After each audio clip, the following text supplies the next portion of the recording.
قال رسول الله صلى الله عليه وسلم أكمل الإيمان أحسنهم خلقا وقال الله تعالى في كلامه المجيد وفي الفرقان الحميد إن الله وملائكته يصلون على النبي يا أيها الذين آمنوا صلوا عليه وسلموا تسليما اللهم صل على سيدنا مولانا محمد وعلى آل سيدنا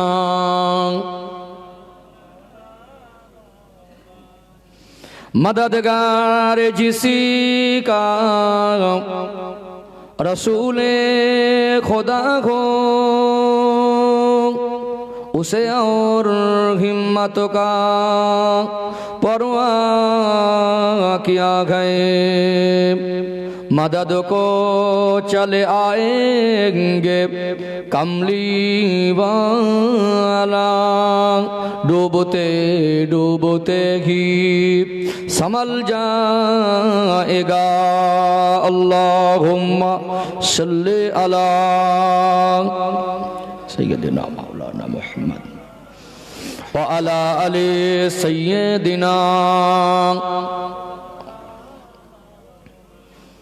ला मक़सूदा इल्लल्लाह ला मौजूदा इल्लल्लाह ला मक़सूदा इल्लल्लाह ला मौजूदा इल्लल्लाह ला मतलूबा इल्लल्लाह ला महबूबा इल्लल्लाह बोलो ला इलाहा इल्लल्लाह आरो मोहब्बत ला इलाहा इल्लल्लाह ला इलाहा इल्लल्लाह मुहम्मदुर রাসূলুল্লাহ সকলে বলুন সাল্লাল্লাহু আলাইহি ওয়াসাল্লাম। সম্মানিত উপস্থিতি, প্যারা হাজেরানে মাজলিস, উপস্থিত অধ্যকার মাহফিলের সঞ্চালক তথা সম্মানিত সভাপতি সাহেব, মুআজ্জাজ মুহতারাম উলামায়ে কেরাম, অত্র এলাকার মসজিদের সম্মানীয় ইমাম সাহেব, সম্মুখ উপবিষ্ট বয়োজ্যেষ্ঠ দিনদার পরহেজগার আল্লাহওয়ালা মুরব্বী বাপজানেরা, আমার সমবয়স্ক বয়কনিষ্ঠ স্নেহের ভাইয়েরা, পর্দার অন্তরালে অবস্থানরতা পর্দানাসীনা শিক্ষিতা ধার্মিকা সম্মানিতা মমতাময়ী আমার মায়েরা বোনেরা, সকলকে জানাই প্রাণ উজাড় করা হৃদয় নিংড়ানো আন্তরিক শুভেচ্ছা ও ভালোবাসা। সকলে সমবেত হয়ে সর্বপ্রথম আল্লাহ পাকের শাহী দরবারে শুকরিয়া জ্ঞাপন করি যে আল্লাহ পাক এই ঠান্ডাকে উপেক্ষা করে আরামের বিছানা থেকে আলাদা করে পবিত্র কোরআনুল কারীমের মজলিসে দিন শরিয়াতের জ্ঞান অন্বেষণের উদ্দেশ্যে আমার আপনার মতো কতগুলো নগণ্য গুনাহগার গোলাম দিগকে আমার আল্লাহ এই জায়গায় হাজির হওয়ার মতো তৌফিক এনায়েত করেছেন। আল্লাহ পাকের শাহী দরবারে কৃতজ্ঞতা প্রকাশে অন্তরের অন্তরস্থল থেকে সম্মিলিত কণ্ঠে প্রাণ ভরে সমস্বরে উচ্চ আওয়াজে বলেন আলহামদুলিল্লাহ। আরেকবার প্রাণ ভরে বলেন আলহামদুলিল্লাহ। আল্লাহ পাকের প্রশংসার পরপর অসংখ্য দরুদ ও সালাম প্রেরণ করি সর্বকালের সর্বযুগের সর্বশ্রেষ্ঠ মহামানব, যিনি সৃষ্টি জগতের জন্য রহমত, ইমামুল আম্বিয়া, খতামান নবিয়্যিন, সাইয়্যিদুল মুরসালিন, নূরে মুজাসসাম, রহমাতাল লিল আলামিন, সেই প্রিয় নবীর পবিত্র রওজা আতহারে দরুদ সালামে ঝর্ণা ধারা অজস্র ধারায় বর্ষিত হোক। ভক্তির সঙ্গে বলুন সাল্লাল্লাহু আলাইহি ওয়াসাল্লাম। সম্মানিত ভাইয়েরা, আমার পূর্বে অত্যন্ত ধৈর্য সবরের সঙ্গে গুরুত্বপূর্ণ আলোচনা শ্রবণ করলেন। এসেছি অধম গুনাহগার, আল্লাহ পাক স্বল্প সময়ের জন্য আপনাদের খেদমতে আমার মতো অযোগ্য নাদানকে হাজির করেছেন। আমার জন্য দোয়া করেন আল্লাহ পাক আমাকে ইখলাসের নিয়তে শরিয়াতের দৃষ্টিকোণ থেকে গঠনমূলক সংক্ষিপ্ত আলোচনা করার তৌফিক দান করেন, বলেন আল্লাহুম্মা আমিন। আপনারা জানেন, ঘর করতে গেলে ভিত ছাড়া কিন্তু ঘর হয় না, হয় কি? গঠনমূলক আলোচনা করতে গেলে একটু ভূমিকার মাধ্যম থেকে একটা আলোচনার বিষয়বস্তু ঠিক করে নিতে হয়। লম্বা একটা ঘটনা বলার নাম ওয়াজ নয়, মানুষকে ইসলাম সম্পর্কে কিছু পৌঁছে দেওয়া। কথা কি বুঝতে পেরেছেন? এই জন্য একটু ভূমিকার মাধ্যম থেকে আমরা একটা আলোচনার উপযুক্ত বিষয়বস্তু খুঁজে নেব ইনশাআল্লাহ। ইসলামের একাধিক বিষয় নিয়ে আলোচনা করা যেতে পারে। বর্তমান সময় যুগ সন্ধিক্ষণে আমাদের জন্য যেটা অত্যন্ত প্রয়োজন সেই দিকটা আলোচনা করা বেশি দরকার বলে মনে করি। একটা মেডিসিন বা ঔষধের দোকানে অনেক রকম রোগের ঔষধ থাকে। যখন যে রোগে আক্রান্ত হয় ওই রোগের ঔষধটা তখন খুঁজতে হয়। কথা ঠিক না বেঠিক? এই জন্য আজকে বর্তমান চলমান পরিস্থিতিতে আমরা যে পরিবেশের ভিতর থেকে জীবন অতিবাহিত করছি, আমাদের জীবনে যে দিকগুলো বেশি ঘাটতি সেগুলো বেশি বেশি আলোচনা করলে তুলনামূলকভাবে মানুষ একটু বেশি উপকৃত হবে আশা করা যায়। কথা ঠিক না বেঠিক? যেটা আমার এই সময় মেডিসিন প্রয়োজন না, ওটা পয়সা দিয়ে কিনে এনে লাভ হবে না। যেটা আমার প্রয়োজন কম দাম হলে ওই দিকটা ওটা তখন আমার কাছে প্রয়োজন মনে হয়। এই জন্য সময় অনুপাতে কথা বলতে হয়, এটা একজন আলেমের দায়িত্ব। একটু ধৈর্য ধারণ করুন। ভিত মজবুত করলে ওয়াজ বোঝাতে সুবিধা হবে, বুঝতেও সুবিধা হবে। কোরআন শরীফ থেকে খুতবার ভিতরে ছোট্ট একটি আয়াতে কারিমা তেলাওয়াত করেছি, তার সাথে সাথে নবী পাকের পবিত্র জবানে বর্ণিত অগণিত হাদিস থেকে ছোট্ট একটি হাদিসের টুকরা পেশ করেছি। সংক্ষিপ্ত ভূমিকার মাধ্যম থেকে আলোচনার উপযুক্ত বিষয়বস্তু খুঁজে নেব ইনশাআল্লাহ। কোরআন শরীফে টোটাল 30 পারা আছে। 4 নম্বর পারা 2 নম্বর পৃষ্ঠার শুরুতে আয়াতটি আছে। 114টি সূরা আছে। 3 নম্বর সূরা অর্থাৎ 3 নম্বর সূরা। সূরার নাম হলো সূরা আলে ইমরান। সূরা আলে ইমরানের 102 নম্বর আয়াত আমি তেলাওয়াত করেছি। আল্লাহ পাক বলছেন, ইয়া আইয়ুহাল্লাযীনা আমানু, হে বিশ্বাসী বান্দা বান্দিরা, ইত্তাকুল্লাহা হাক্কা তুকাতি, তোমরা আমি আল্লাহকে ভয় করার মতো ভয় করো।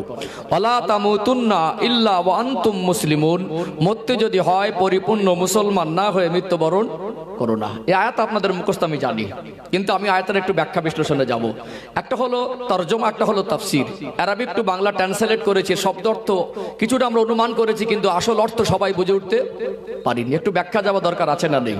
সূরা আলে ইমরানের 102 নম্বর আয়াতে আল্লাহ পাক কাটা কাটা 3টে বাক্য দিলেন। এই 3টে বাক্যর ছোট ছোট করে একটু ব্যাখ্যা দেবো ইনশাআল্লাহ। প্রথম বাক্য, প্রথম অংশটা আল্লাহ বলছেন, ইয়া আইয়ুহাল্লাযীনা আমানু, যারা ইমানদার, যারা বিশ্বাসী, যারা মুমিন মুসলমান, আল্লাহ তাদেরকে বলছেন। কি বলছেন? ইত্তাকুল্লাহা হাক্কা তুকাতি, তোমরা আমি আল্লাহকে ভয় করার মতো ভয় করো। একটা করা ভয় করা আর একটা করার মতো করা, দুটোর মধ্যে অনেকটাই পার্থক্য। ভয় করার মতো ভয় করতে আল্লাহ কেন বলেছেন একটু ব্যাখ্যা দরকার আছে না নেই? দেখবেন আমরা মানুষ কখনো কখনো আমরা মাঝে মাঝে অসুস্থ হই না? বিভিন্ন রোগ হয় না আমাদের? যখন একটা মানুষ অসুস্থ হয় ওই মানুষটা দেখবেন সুস্থতার জন্য ব্যতিব্যস্ত হয়ে পড়ে।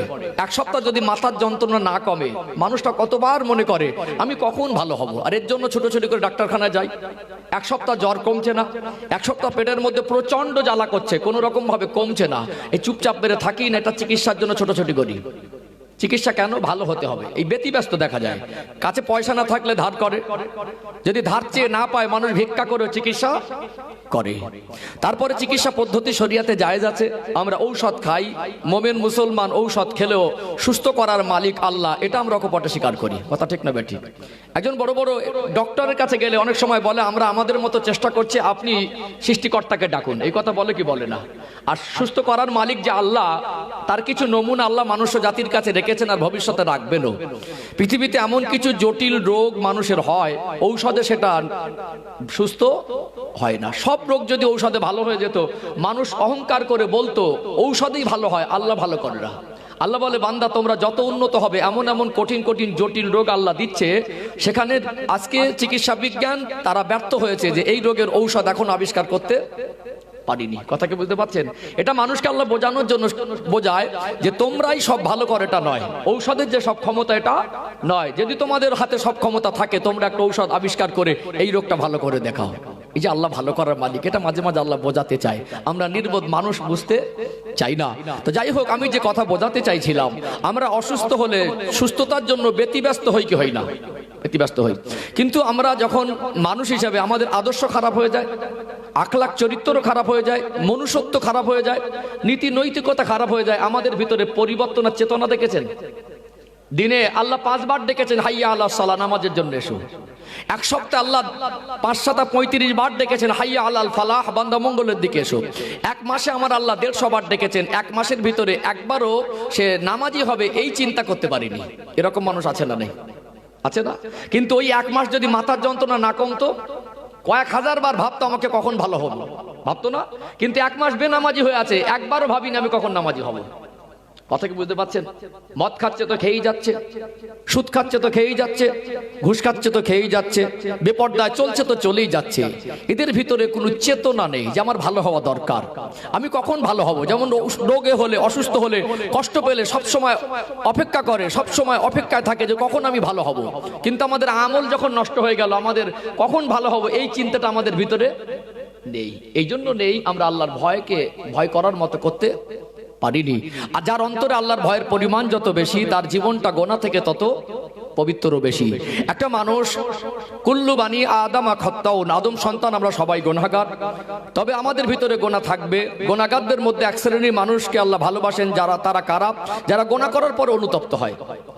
আল্লাহর ভয় এমন একটা জিনিস, যে বান্দার ভিতর আল্লাহর ভয় আছে, তার দ্বারা যদি গোনা হয়েও যায়, তার ভিতরে একটা অস্থিরতা দেখা যায়। ইস, কাজটা আমি করে ফেললাম, আফসোস করে, হাই হুতাশ করে, অনুতপ্ত হয়, আল্লাহ আমি ভুল করেছি, আমায় মাফ করে দেন। আছে না নেই? একটা মানুষ, সে যদি তার আচরণে হঠাৎ রেগে গিয়ে কাউকে কষ্ট দিয়ে ফেলে, তার বয়সের ছোট হোক আর যেই পর্যায়ের হোক, অনেক সময় ঘুরিয়ে বলে, ভাই এটা আমার দ্বারা ঠিক হয়নি, আমি তোকে হয়তো কষ্ট দিয়ে ফেলেছি, তুই আমাকে আল্লাহর রাস্তায় মাফ করে দে। এরকম মানুষ আছে না নেই? এই যে চেতনা, মানুষের কাছে ভুল করুক আর আল্লাহর কাছে ভুল করুক, অনুতপ্ত হওয়া, অনুশোচনা জিনিসটা তখনই আমাদের মধ্যে আসবে যখন আল্লাহর ভয়টা আমাদের মধ্যে থাকবে। একটা মানুষকে ভালো হওয়ার জন্য সব থেকে দামি ঔষধ যেটা, সেটা হলো আল্লাহর ভয়। এই জন্য আল্লাহ বলছেন, আমাকে ভয় করার মতো ভয় করো। ব্যাখ্যা বুঝতে পারছেন? ধৈর্য আছে তো নাকি? বাংলার মানুষকে ওয়াজ বোঝানো কঠিন, বুঝতেও চায় না। কারণ আপনি যত ভালো করে কোরআন হাদিসের কথা বলেন, সুরটান যদি শুরু না করেন, এক শ্রেণীর মানুষ বলে ওয়াজ শুরু হয়নি। কথা ঠিক বলছি না ভুল বলছি? এই জন্য আমরা এখানে প্রাথমিকভাবে বোঝার মেজাজ রাখি, সুর টান দিয়ে আমি কথা বলি, আজকে বলবো সুর টানটা কিন্তু ওয়াজের সৌন্দর্যটা, ওয়াজ না। একটা হাক্কানি আলেম, সে যদি তার গলা সুর টান না থাকে, শরীয়তের কথাগুলো গুছিয়ে গুছিয়ে বলে, সেটা কি ওয়াজ নসিহত নয়? এই জন্য আমরা বোঝার মেজাজ রাখি, লাভ হবে ইনশাল্লাহ। চলুন, ধৈর্য যদি থাকে আমি কিছু দেওয়ার চেষ্টা করছি। আমার ওয়াজের ভিতরে ঋণ পরিশোধের একটা জায়গা, আমি আপনাদের কাছে, আমার দাওয়াত করেছেন, মনে ঘাড়ে একটা বোঝা চাপিয়ে দিয়েছেন, এই বোঝাটা আমি খালি করতে এসেছি। কথা কি বুঝতে পেরেছেন? একটা বড় দায়িত্ব আমার ঘাড়ে তুলে দিয়েছেন। চলুন আরেকটা পয়েন্ট তুলে ধরি, আল্লাহ কেন আল্লাহকে ভয় করার মতো ভয় করতে বলেছেন। আমরা যারা মুসলমান, আমাদের ভিতরে এক শ্রেণীর মানুষ আছেন মোমেন, আছেন না? মোমেন কারা? যারা অধিক পরিমাণ আল্লাহকে ভয় করে, আল্লাহ এবং রসুলের কথা মতো জীবনযাপন করে। এক কথায় আমরা বাংলার মানুষ। আমিরুশ শরিয়াত কুতুবুল আলম মুজাদ্দেদুজ্জামান দাদা হুজুর পীর কেবলা রহমাতুল্লাহ আলাইহিকে ভালোবাসি, তার সম্পর্কে আমরা যথেষ্ট মোটামুটি জানি। কথা ঠিক না বেঠিক? আমাদের কাছে যারা হাক্কানি আল্লাহর ওলি, তাদের একটা পরিচয় পরিচিতি আছে। একজন আল্লাহওয়ালাকে মোমেন বান্দাদের অন্তর্ভুক্ত করা যেতে পারে, আবার একজন প্রকৃত দ্বীনের অনুসারী, প্রকৃত মুসলমানকে আল্লাহওয়ালা বলে সম্বোধন করা যেতে পারে, পারে না? অতএব যারা আল্লাহওয়ালা বা মোমেন, তাদের জীবন আর আমাদের জীবনের মধ্যে গোনার পরিমাণ বেশি কম আছে না নেই? আল্লাহওয়ালাদের জীবনে আমাদের জীবনের থেকে গোনা বেশি না কম? গোনা কম। আর তাদের থেকে আমাদের জীবনে গোনা বেশি। আমাদের থেকে তানারা কাঁদেন বেশি না কম? হিসাব বুঝতে পারছেন? গোনা কম, কাঁদছেন বেশি, আর আমাদের গোনা বেশি, কাঁদছি কম। গোনা যখন বেশি, কাঁদার দরকার কি ছিল? বেশি ছিল।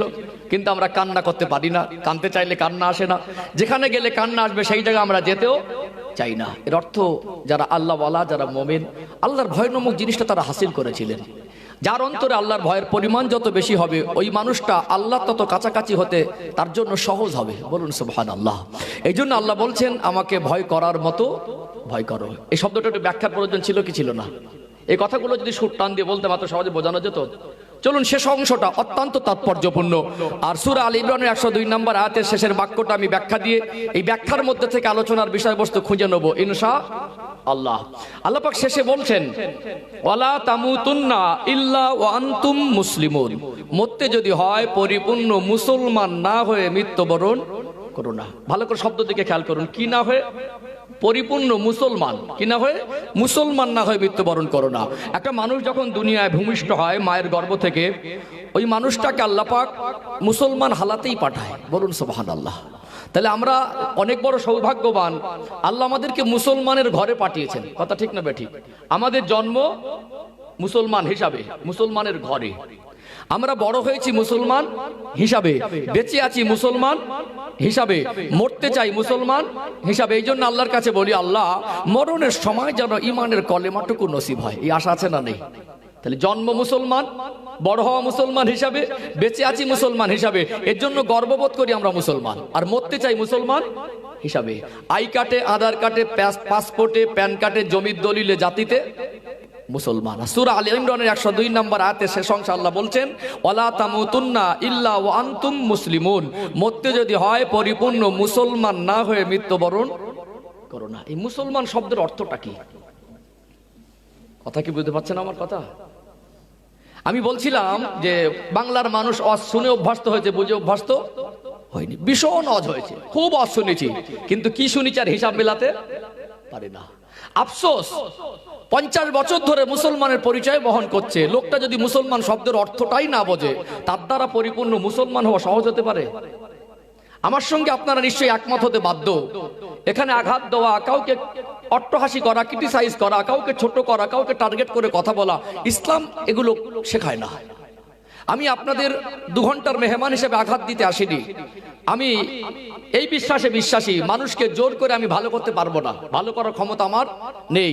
একজন বক্তা খুব কড়া ভাষায় বলেও মানুষকে ভালো করে দিতে পারবে না। বরং এখানে একজন আলেমের দায়িত্ব মানুষকে সম্মান করেছে, যত ভালো খারাপ মানুষ হোক তাকে বুকে টেনে তার কাছে দ্বীনের বাণী পৌঁছে দেওয়া। আল্লাহ নবী সাল্লাল্লাহু আলাইহি সাল্লাম মক্কার সবথেকে নিকৃষ্ট মানুষদের কাছে তার উত্তম আচরণ, মধুর ভাষা আর কোরআনুল কারীম নিয়ে পৌঁছেছিলেন।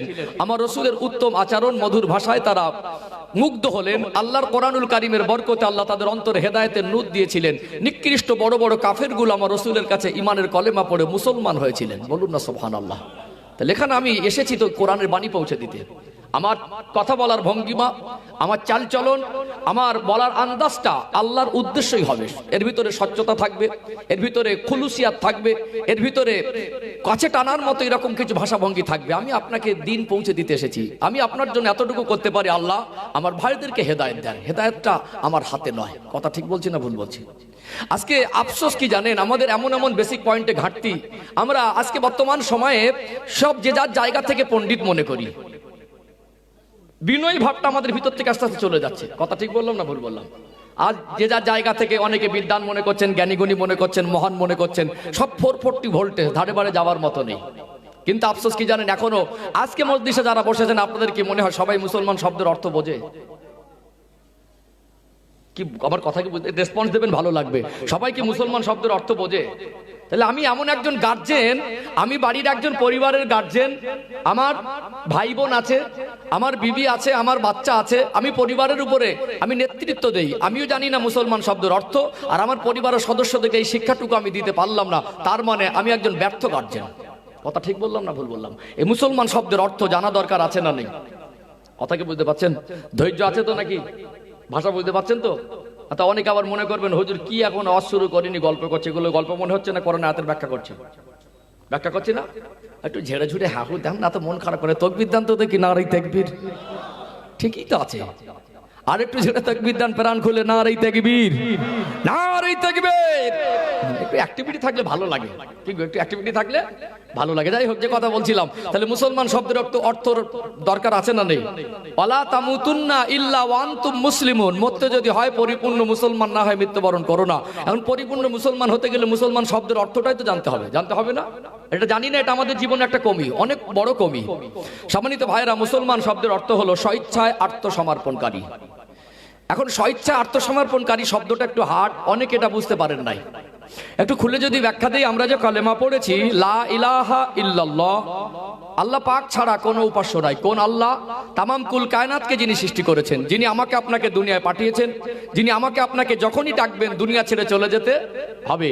এই জীবনের হিসাব তানার কাছেই বুঝে দিতে হবে। তিনি আমার আপনার বিচার করে জান্নাত আর জাহান্নাম নির্ধারণ করবেন। সে আল্লাহকে রব বলে মেনেছি কি মানি নাই?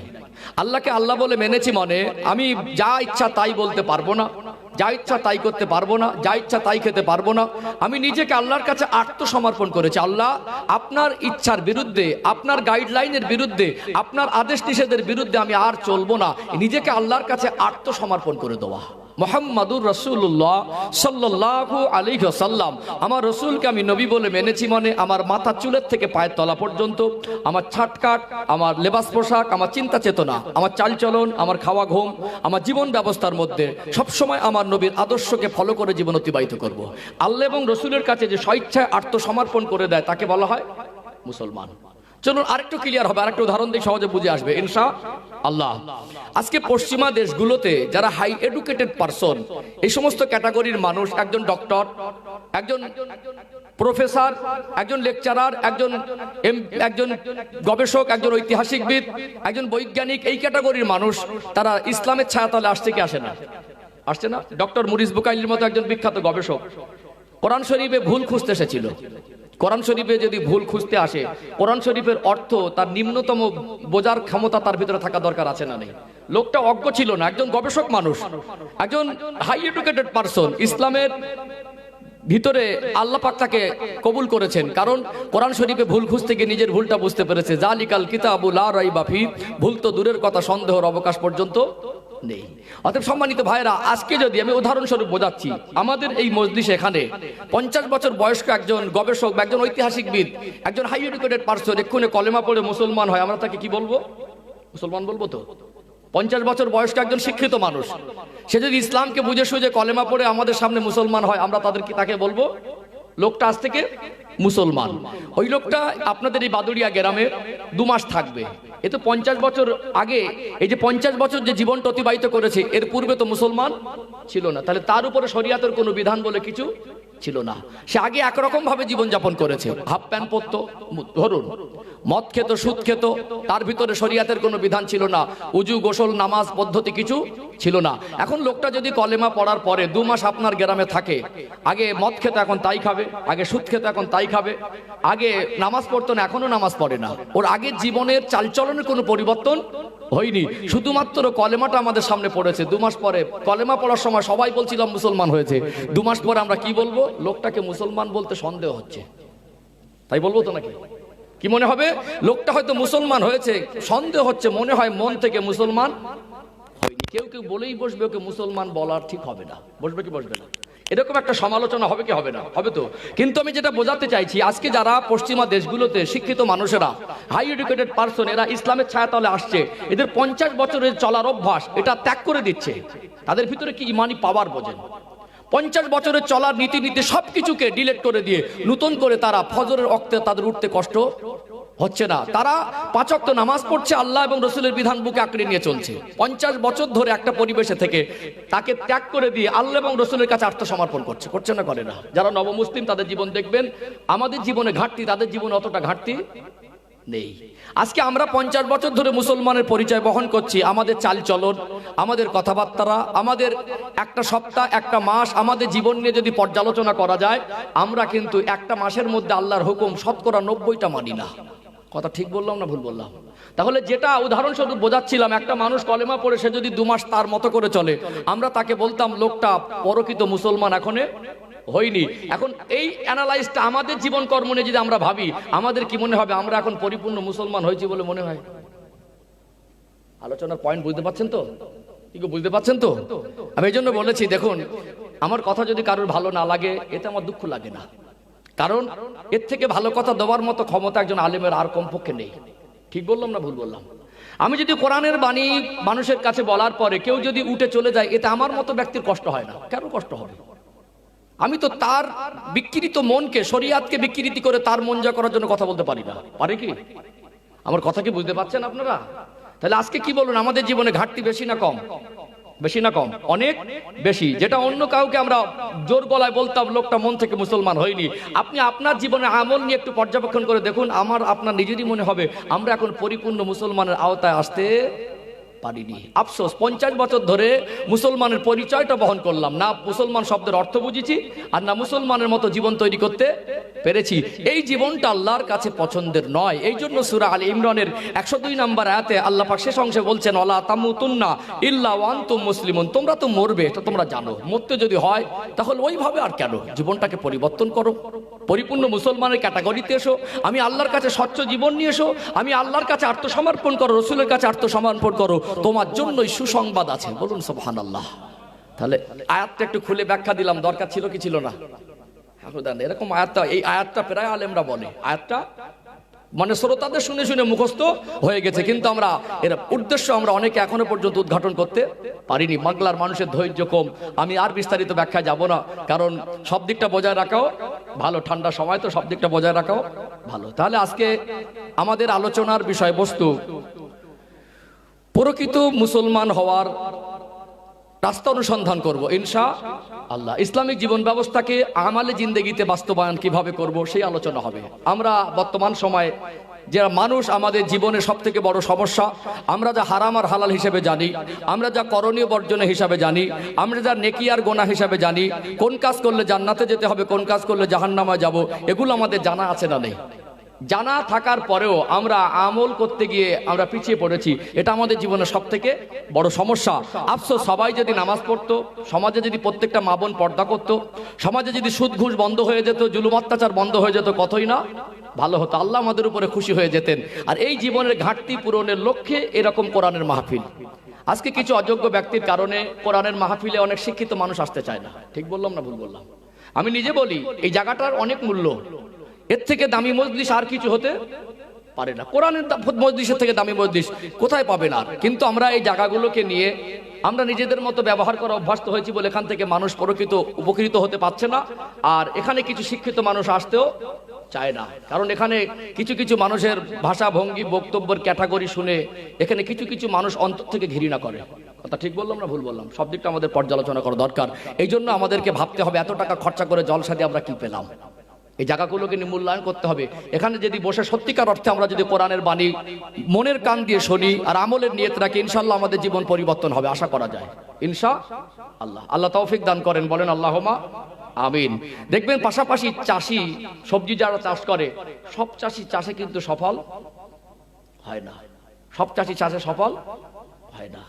একজন গিয়ে লস খেয়ে বাড়ি আসে, একজন গিয়ে লাভ করে বাড়ি আসে। এই জন্য আমরা এখান থেকে বর্তমান সময়ে জলসা মাহফিলের যে পরিবেশ, যে হিংসাগুলো আমরা বাংলাদেশে দেখতাম, সেটা আমাদের দিকে এখন পরিলক্ষিত হচ্ছে। এটা অত্যন্ত দুঃখজনক।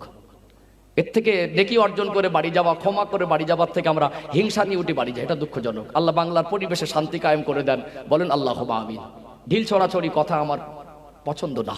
কেন আমি 2 ঘন্টার মেহমান মানুষের ভিতরে হিংসা ছড়াবো? বুকে টানা শিখি না?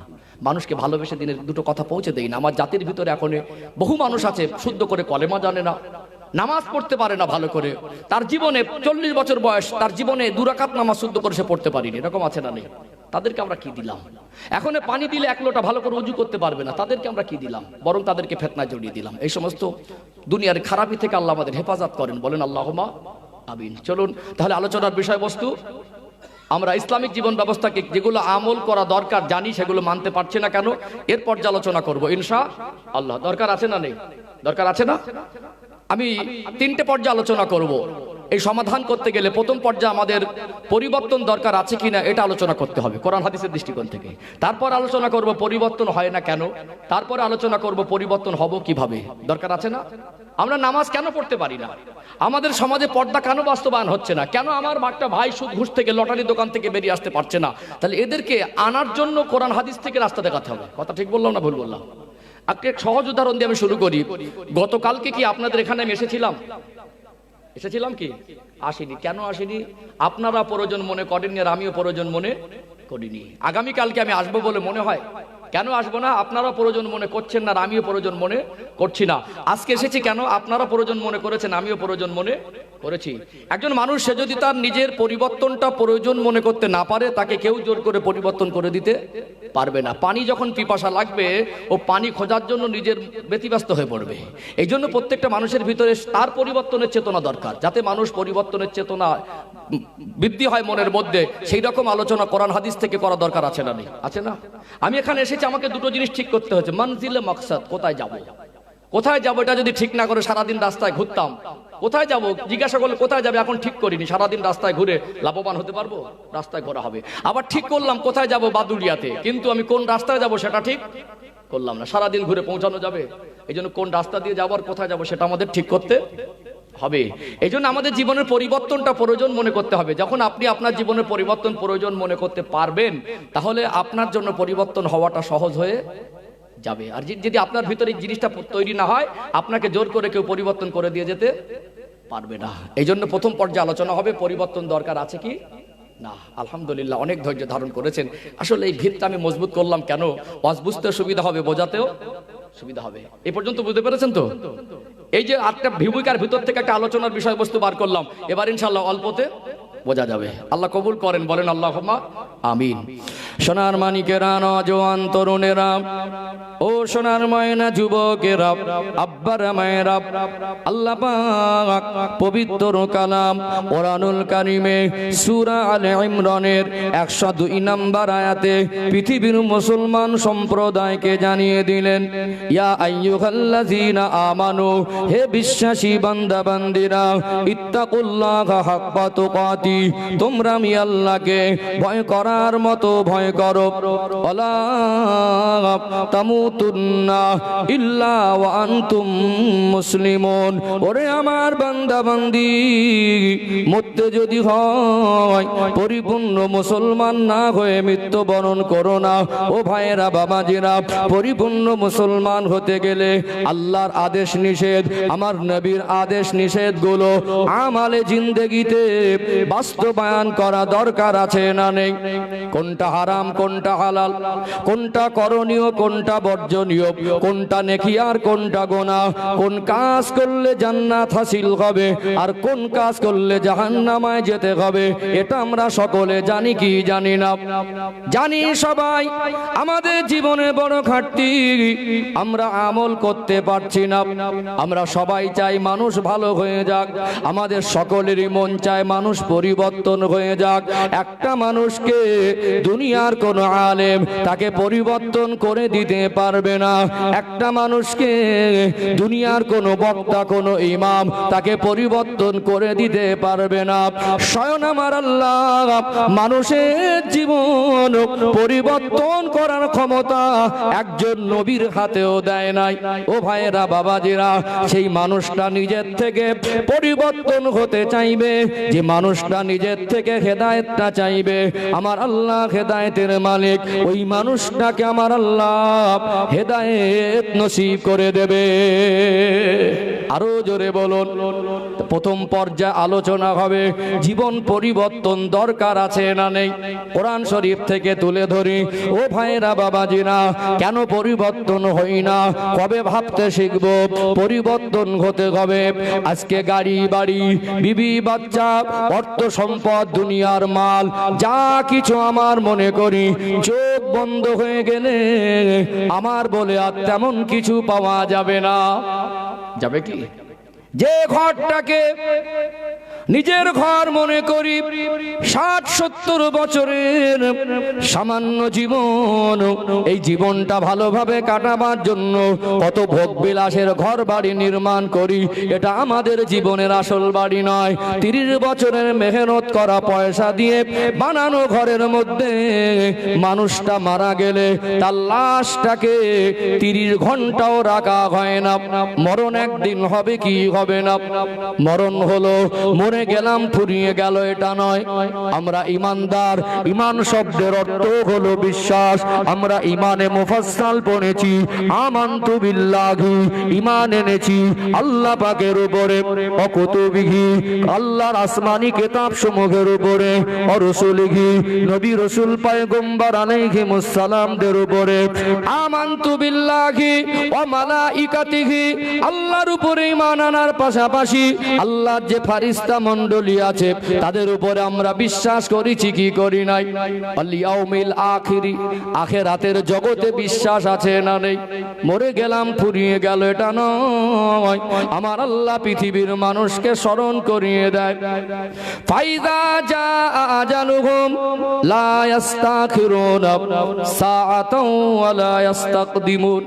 বান্দা মনে করিস আরো অনেক দিন বাঁচবো, বান্দা মনে করিস হয়তো আরো অনেক দিন থাকবো, এন্তেকালে যখন সময় হয়ে যাবে সামান্য জাররা টাইম আগে পিছে করা হবে না।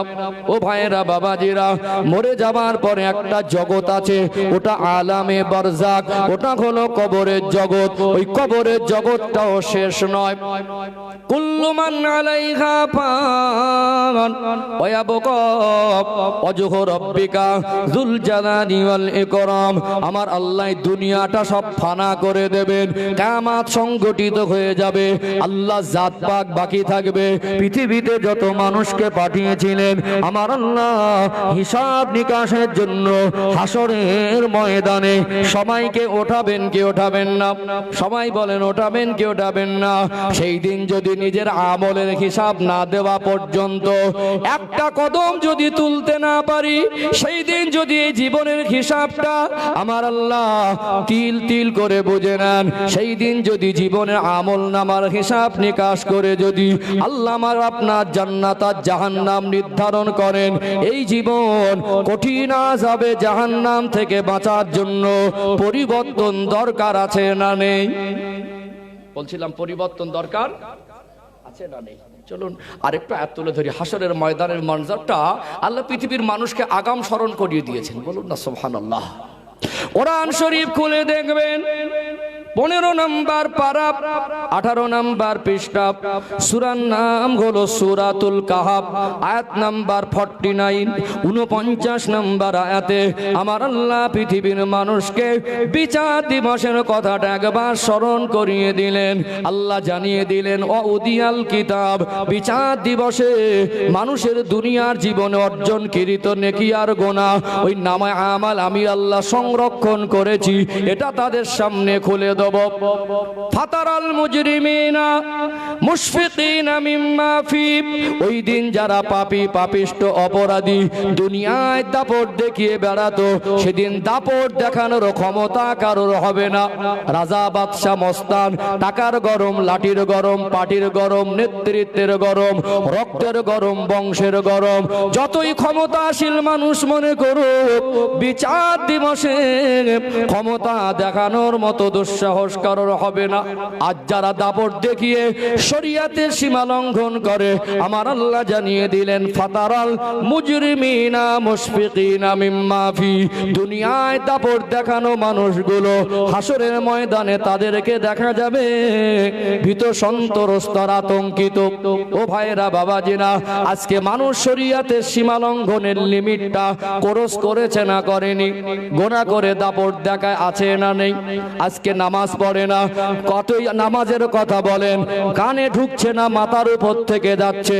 ও মনে নিয়ত করে নিয়েছে হুজুর বলছে তো আমার বাপের কি, হুজুর বলছে তো আমার বাপের কি, বক্তা বলে তো আমার বাপের কি, আলেমরা বলছে তো আমার বাপের কি। নামাজ পড়িনি তো পড়বই না, এক মাস চলে যায় নামাজ আসে না। কত মানুষ বলে ভাই নামাজটা ধরে না, যেন কোনো ব্যাপার না, হ্যাঁ পড়তে হবে, কালাবাগের মতো চুপ করে আছে।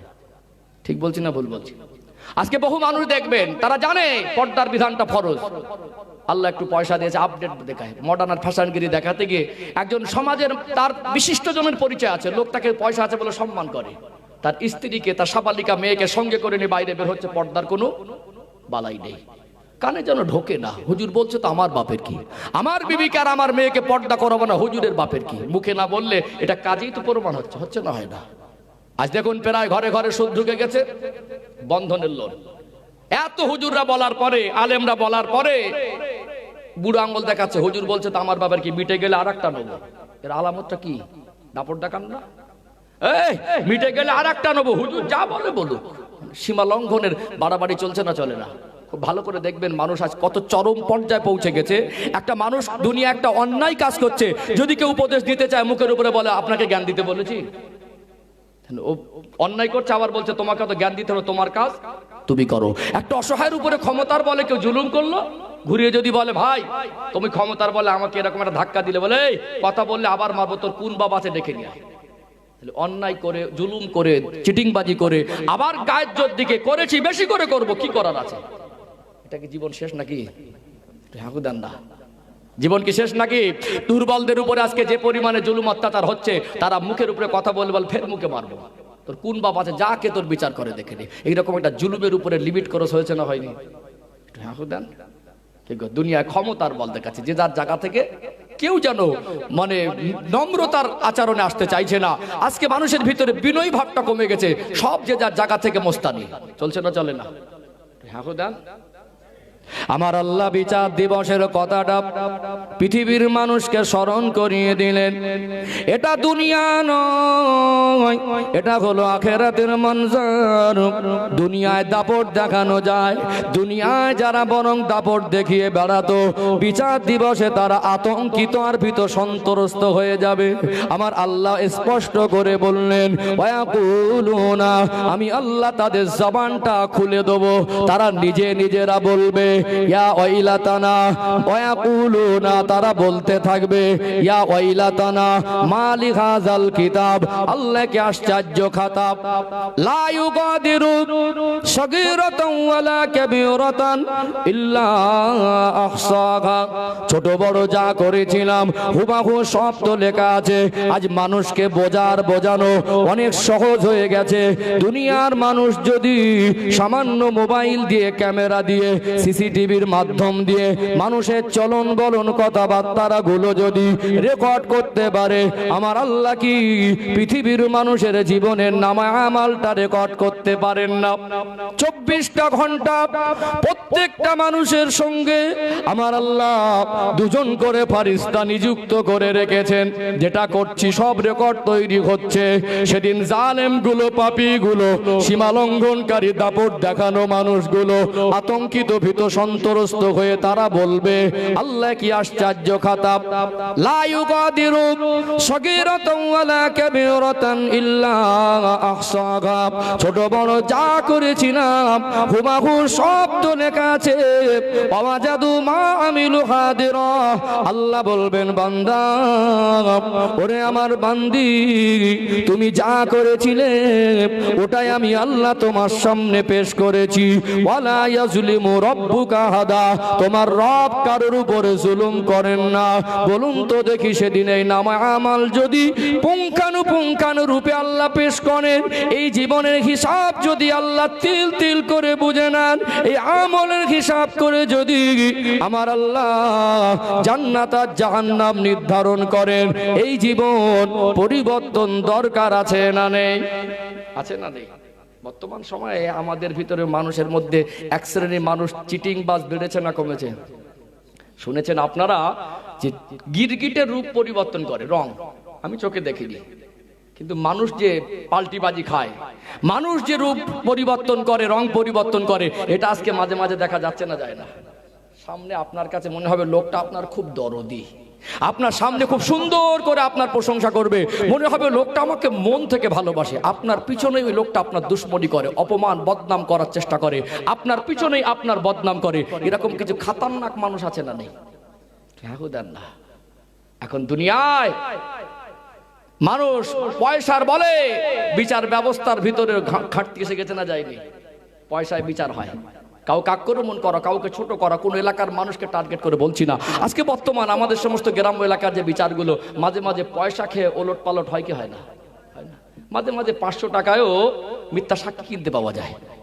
কিছু কিছু মানুষ আছে অভ্যাস হয়ে গেছে, সকালে এক কথা বিকালে এক কথা, এক্ষুনি এক কথা বলবো, আল্লাহর কিরে কথা তো আমি বলিনি, একদম হুবাহু অস্বীকার করে দেয়। আছে না নেই? আছে না? এই পাল্টিবাজ, এক্ষুনি একরকম তক্ষুনি আর একরকম। হাসরের ময়দানে এক শ্রেণীর মানুষ, তারা সেদিনে সুযোগ খুঁজবে। আল্লাহ বলবে বান্দা, এটা আখিরাতের ময়দান। আজকে দেখবেন বহু মানুষ নির্দোষ জেলখানায় আছে না নেই? হ্যাঁ দেন। আর বহু মানুষ উপযুক্ত সাক্ষী আর তথ্য তার অভাবে নির্দোষ জেল খাটছে, আর অনেক বড় বড় আসামি বুক ফুলিয়ে ঘুরে বেড়াচ্ছে।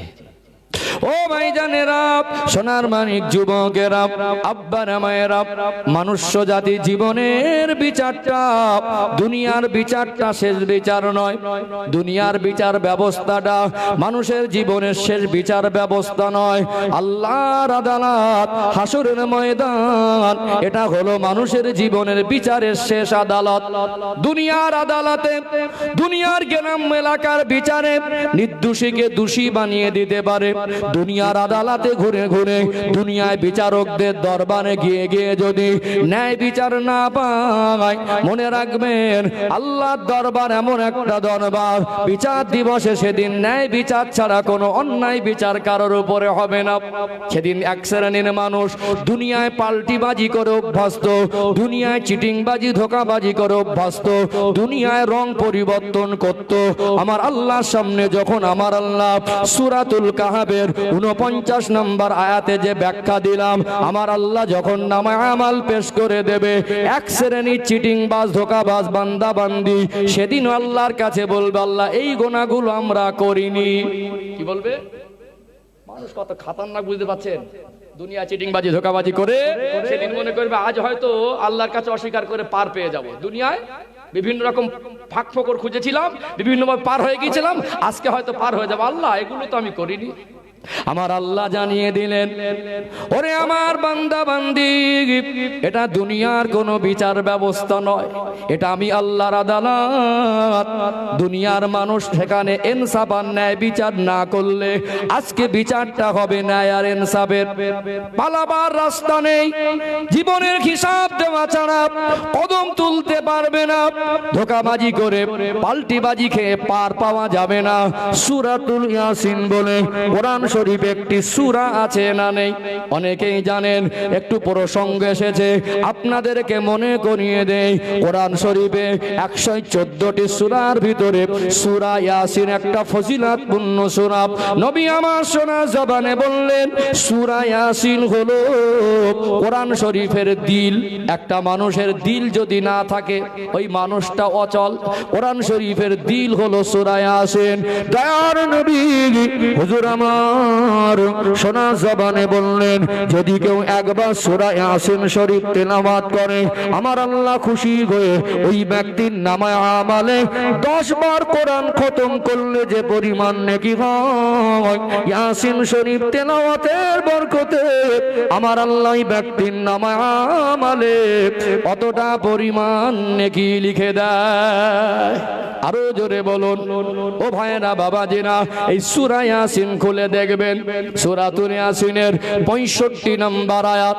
আমার আল্লাহ সেদিন বিচার দিবসে যারা নিজের পাপগুলো স্বীকার করে দেবে, আমার আল্লাহ বলবেন, বান্দা এটা আখিরাতের ময়দান, এখানে পাল্টিবাজি করে চিটিংবাজি করে লাভ হবে না। সূরা ইয়াসিনের 65 নম্বর আয়াতে আল্লাহ সতর্ক করে দিলেন, আল ইয়াউমা নাখতিমু আলা আফওয়াহিহিম ওয়া তুকাল্লিমুনা আইদিহিম ওয়া তাশহাদু আরজুলুহুম বিমা কানু ইয়াকসিবুন। আমার আল্লাহ বলবেন, আল ইয়াউমা নাখতিমু আলা আফওয়াহিহিম, দুনিয়ায় যারা গুনাহ করে সেদিন যারা অস্বীকার করবে, আমি আল্লাহ তাদের জবানে মোহর মেরে দেব, অর্থাৎ জবানটা বন্ধ করে দেব, মুখ ফুটে আর কথা বলতে পারবে না। ওয়া তুকাল্লিমুনা আইদিহিম, তার হাতের জবান খুলে দেব। যে হাতটাকে সারা জীবন নিজের হাত মনে করত, ওই হাত কথা বলবে, তার জীবনের গুনাহ সাক্ষী তার বিরুদ্ধে তার হাত দেবে। ওয়া তাশহাদু আরজুলুহুম বিমা কানু ইয়াকসিবুন, তার পা আমার সঙ্গে কথা বলে তার জীবনের কৃতকর্মের সাক্ষী দেবে। যে হাত আর পা, আমারই হাত আর পা মনে হয় হাসরের ময়দানে যদি আমার হাত আর পা আমার বিরুদ্ধে গুনার সাক্ষী হয়ে যায়, এই জীবন জাহান্নামের আগুন থেকে বাঁচানোর জন্য, জান্নাত হাসিল করার জন্য পরিবর্তন দরকার আছে না নেই? বলুন, দরকার আছে না নেই? সতর্ক করা। এই কথা শুনে যদি আপনার মন নরম না হয়, এই কথাগুলো শুনে যদি আপনি আখিরাতকে ভয় করে, জাহান্নামকে ভয় করে, কবরে আযাবকে ভয় করে, আল্লাহকে ভয় করে জীবন পরিবর্তন করতে না পারেন, আপনাকে কে পরিবর্তন করে দেবে? কথা কি বুঝতে পারছেন? কোরআনের বাণীর থেকে ভালো বাণী দিয়ে মানুষকে আর কি বোঝাবো? আমি একটা বেলাইরে কথা বলেছি এই পর্যন্ত, বলেছি কি? আলোচনা বুঝতে পারছেন? আমি সারা ইঙ্গিত বুঝে নেই। বলবেন তাড়াতাড়ি শেষ করে দেবো, অসুবিধা নেই, ঠান্ডার সময় বলবেন তাড়াতাড়ি শেষ করে দেবো নাকি? কি গো, বুঝতে পারছেন সবাই? একটু আওয়াজ দেন তো, নারী তাকবীর। মাঝে মাঝে বলি আওয়াজ খুব জোর না হোক, আওয়াজের প্রতি ভক্তির প্রতি জোর দেন, একটু মন থেকে ভক্তি ভরে আল্লাহকে ডাকেন না, একটু আওয়াজ দেন, নারী তাকবীর, নারী তাকবীর। তাহলে চলুন আরেকটা আয়াত তুলে ধরি ইনশাআল্লাহ। প্রথম পর্ব হচ্ছে পরিবর্তন দরকার আছে কি না, আরেকটা আয়াত তুলে ধরি, আরেকটু ক্লিয়ার হবে ইনশাআল্লাহ। এর থেকে আমাদের জীবনের কিছু ঘাটতি পূরণের আমরা কিছু তথ্য, কিছু উপদেশ আদেশ পাবো ইনশাআল্লাহ। যে আয়াতটা এরপরে তুলে ধরবো আমি, সেটা অনেকটা তাৎপর্যপূর্ণ আয়াত, ওর ব্যাখ্যা যাবো ইনশাআল্লাহ। তাতে আর সেটা আমাদের জীবনের পরিবর্তনের জন্য দরকারও আছে। ও ভাইজানেরা, সোনার মানিক যুবকেরা, আব্বারা মায়েরা, যে আলোচনা করছিলাম প্রথম পর্ব, জীবন পরিবর্তন দরকার আছে কিনা আবারও মনে করিয়ে দেই। নামাজ ফরজ, রোজা ফরজ, ধনীদের জন্য হজ যাকাত কুরবানি এটা আল্লাহর আদেশ। পর্দা ফরজ, জুলুম অত্যাচার করা যাবে না, জিনা ব্যভিচার করা যাবে না, মিথ্যা বলা যাবে না, চিটিংবাজি ধোঁকাবাজি করা যাবে না, মদ জুয়া গাঁজা লটারি হারাম, এটা আমরা সবাই জানি, কিন্তু আমরা আমল করতে পারছি না। এটা আমাদের জীবনের বড় সমস্যা। বলুন তো দেখি, এই জীবন পরিবর্তন দরকার আছে কিনা? কোরআন হাদিস থেকে একটু আমি আপনাদের স্মরণ করিয়ে দিচ্ছি। কোরআনুল কারীম খুলবেন, 114টি সূরার মধ্যে 67 নম্বর সূরা, সূরার নাম হলো সূরাতুল মুলক। 29 পারা শুরুতে পাবেন সূরা মুলক। এত ফজিলাতপূর্ণ সূরা, একটু ফজিলাতটা আপনাদেরকে শুনিয়ে দেই। নবী আমার শোনা জবানে বললেন, আল্লাহর বান্দা বান্দি দুনিয়ায় যারা নেক কাজ করবে, আল্লাহ এবং তার রাসূলের কথা মতো জীবন যাপন করবে, ওই মানুষটা মারা যাওয়ার পরে আমার আল্লাহ নেককারের কবরটাকে শান্তির জায়গা তথা জান্নাতের টুকরা বানিয়ে দেবে। বলুন সুবহানাল্লাহ। দুনিয়ায় যারা সীমা লঙ্ঘনকারী, আল্লাহ এবং রাসূলের আদেশ নিষেধ মেনে চলে না, অতএব আমার আল্লাহর আদেশ নিষেধ না মেনে যারা দুনিয়ায় গুনাহ করে বেড়ায়, নাফরমান মরে গেলে তার কবরটা শান্তির জায়গার হবে না, ওটা শাস্তির জায়গা, জাহান্নামের টুকরা হয়ে যাবে। কবরে আযাব সত্য, এটা আমরা জানি কি জানি না? নবী আমার বললেন, ও আমার সাহাবীরা, কবরে আযাব থেকে যদি কেউ বাঁচতে চায়, আমি রাসূলুল্লাহ জানিয়ে দিলাম, এশার নামাজ পড়ে কোরআন শরীফে যে সূরা আছে সূরাতুল মুলক যদি প্রতিনিয়ত তেলাওয়াত করে, আমার আল্লাহ বড় দয়াময়, আল্লাহ বড় মেহেরবান। সূরা মুলক তেলাওয়াতের ওসিলায় ওই ব্যক্তি মারা যাবার পরে আমার আল্লাহর কবরটাকে আল্লাহ পাক জান্নাতের টুকরা বানিয়ে দেবে। খুব বড় সূরা নয়, বেশি বেশি যদি তেলাওয়াত করতে সময় লাগে 4 মিনিট, খুব বেশি 5 মিনিট, 6 মিনিটের ওভার হবে না। আগে তো মাটির ঘরে কোরআন তেলাওয়াত হতো। আগে বৌমাগুলো দাদা শ্বশুরের নামে 1 খতম, দাদিমার নামে 1 খতম, বাবা চলে গেল বাবার নামে 1 খতম, শ্বশুর চলে গেল শ্বশুরের নামে 1 খতম। এখন আর কোরআন শরীফ ব্যবহার হচ্ছে না, সব তোলা আছে। এখন সব ঘরে ঘরে সিরিয়াল, নাটক, গান এগুলো খতম হচ্ছে না? হয় না? শাশুড়ি বৌমা মিলে করছে, মায়েদের দৃষ্টি আকর্ষণ করছে। আজকে দিনে সব ছোট ছোট ফ্যামিলি খোঁজে মেয়েদের বিয়ে দেওয়ার সময়, খোঁজে না? বড় ফ্যামিলি কাজ বেশি হবে। আগে এক একটা ফ্যামিলিতে কত বড় বড় ফ্যামিলি, 4-5টা ছেলের বিয়ে দিল সব বৌমাগুলো এক সংসারে। এত হিংসা ছিল না। একটাকে ডেকে যদি বলতো কচি সংসার ভারী হয়ে গেছে, বাবা আলাদা তো হতে হবে, আজ না কাল হয়ে যা। বড়টা বলতো আমি হব না, অন্য কাউকে করে দাও। বৌমাগুলো কাঁদতো, শ্বশুর শাশুড়ির কাছে বলতো আমরা আলাদা হব না। এখন আমাদের কিছু ঘরের বৌমারা তো খতরনাক, বাপের বাড়ি থেকে নিয়ত করে 6 মাসের মধ্যে আলাদা হয়ে দেখাবো আমি সেই বাপের মেয়ে। কি গো, ঠিক বলছি না ভুল বলছি?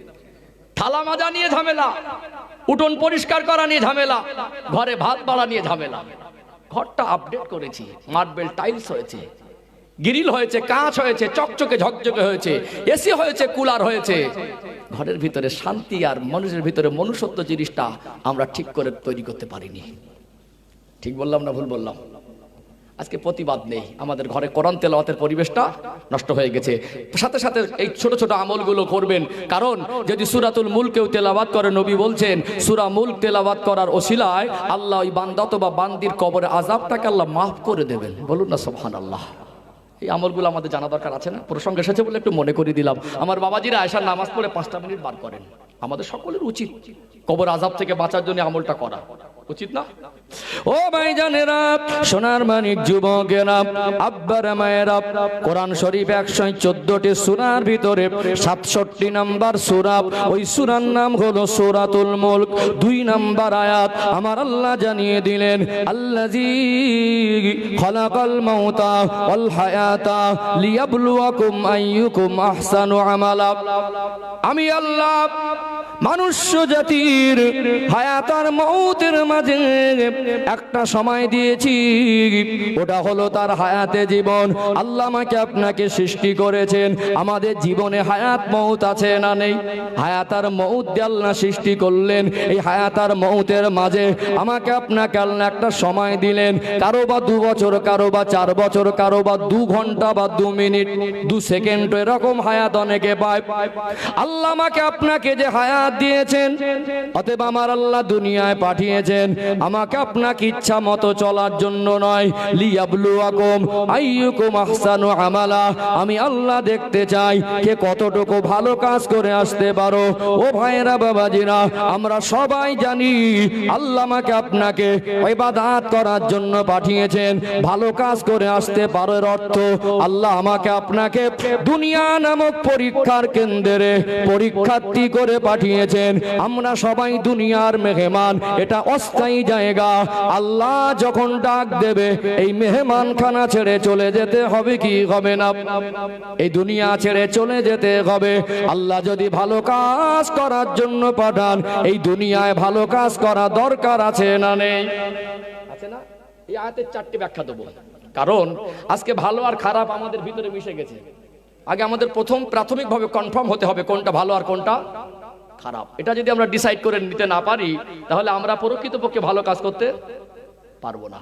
আজকে এই আয়াতের ব্যাখ্যাটা আমি এই জন্য দিচ্ছি, ব্যাখ্যা দেওয়ার সাথে সাথে আপনাদের মনে হবে যে ব্যাখ্যা দরকার ছিল। আমি প্রয়োজন মনে করছি বলে একটু ব্যাখ্যা যাচ্ছি, আর আপনাদের মনে হবে অবশ্যই দরকার ছিল। আলোচনা অসুবিধা হচ্ছে নাকি? বুঝতে পারছেন তো? আজকে ঘটনামূলক দিকে যাইনি, এখন গেলে যেতে পারি। অনেক এমন এমন ঘটনা আছে আমার, মানে মালদা জেলাতে এমন এমন জলসা করে এক নবীর জীবনী শুরু থেকে শেষ পর্যন্ত 7 দিন 8 দিন 3 ঘন্টা করে একটা স্টেজে জলসা হয়। জানেন তো আপনারা? জানেন না? এখানে 2-4 ঘন্টা ঘটনা বলে পার করাটা কোনো ব্যাপার নয়। তবে এক একদিন কখনো কোনো প্রসঙ্গে ঘটনাকে দৃষ্টান্ত স্বরূপ টানি। আমি অনেক সাহাবাদের জীবনী তুলে ধরি, নবীর জীবনের অংশ তুলে ধরি। আজকে যেহেতু আলোচনাটা আমি একটু অন্য লাইন থেকে যাচ্ছি, কোরআন হাদিস থেকেই তুলে ধরছি। আলোচনা বুঝতে পারছেন তো? অসুবিধা হচ্ছে না তো? চলুন সম্মানিত ভাইয়েরা, এখানে আমাদের প্রাথমিকভাবে কনফার্ম হতে হবে আমাদের জন্য কোনটা ভালো আর কোনটা খারাপ। আজকে ভালো খারাপ আমরা মিশিয়ে ফেলেছি, এই জন্য ব্যাখ্যা যাচ্ছি। মানুষ্য জাতির জন্য কোনটা ভালো আর কোনটা খারাপ আল্লাহর থেকে ভালো আর কেউ জানবে না। জানবে কি? সৃষ্টিকর্তার থেকে ভালো আমাদের জন্য কোনটা ভালো কোনটা খারাপ আমার আল্লাহর থেকে আর কেউ জানার কথা নয়। এই জন্য আমরা ইসলাম ধর্মাবলম্বী ইসলামিক জীবন ব্যবস্থার মধ্যে হারাম হালাল আছে না নেই? আল্লাহ এবং তার রসুলের কিছু আদেশ আছে, আল্লাহ এবং তার রসুলের কিছু নিষেধ আছে। মানুষ্য জাতির জন্য আল্লাহ এবং তার রসুল যে আদেশ করেছেন, এর থেকে ভালো কাজ আর কিছু হতে পারে না। যা কিছু আল্লাহ এবং রসুল নিষেধ করেছেন, এর থেকে খারাপ কাজ আর কিছু হতে পারে না। আল্লাহ এবং রসুল যে আদেশ করেছেন, প্রত্যেকটা আল্লাহ এবং রসুলের হুকুমকে নিয়ে গবেষণা করবেন, একটু ভাববেন, পর্যালোচনা করবেন। প্রত্যেকটা আদেশের ভিতরে মানুষ্য জাতির কল্যাণ আছে, যাবতীয় কল্যাণ, দুনিয়ার কল্যাণ, কবরের কল্যাণ, হাসরের কল্যাণ, শারীরিক কল্যাণ, মানসিক কল্যাণ, আর্থিক কল্যাণ, সামাজিক কল্যাণ, যত রকম ভালাই আছে, সমস্ত ভালাইয়ের জন্য মানুষ্য জাতির যা যা করা দরকার আল্লাহ সেগুলো সবটা আদেশ করেছেন। বলুন সুবহানাল্লাহ। এবং মানুষ্য জাতির জন্য যা অকল্যাণকর, যা কিছু খারাপ, যদি মদ হারাম হয়, যদি গাঁজা হারাম হয়, যদি লটারি হারাম হয়, যদি পর্দার বিধান ফরজ হয়, যদি সুদ ঘুষ হারাম হয়, প্রত্যেকটা হারামের ভিতরে মানুষের অকল্যাণকর খারাপ আছে না নেই? আছে না? এগুলো যদি এক একটা ব্যাখ্যা দেই, এক একটা ব্যাখ্যায় কয়েক ঘন্টা পার হবে। অতএব আমরা নিঃসন্দেহে জানি আমাদের জন্য আল্লাহর আদেশের থেকে ভালো আর কিছু নেই, আল্লাহ এবং রসুলের নিষেধের থেকে খারাপ আর কিছু নেই। এই ভালো মন্দের বাইরে আমাদের আল্লাহ অধিকার দেয়নি আমরা নিজে নিজে ভালো মন্দ ঠিক করব। অধিকার আছে? পৃথিবীর কোন আলেম আল্লাহর বিধান ইসলামের মধ্যে যা হারাম হয়েছে একটাকে জোর করে হালাল করতে পারবে? যেটা দরকার, যেটা মানুষের জাতির ভালাই, সেগুলো আল্লাহ বলে দিয়েছেন।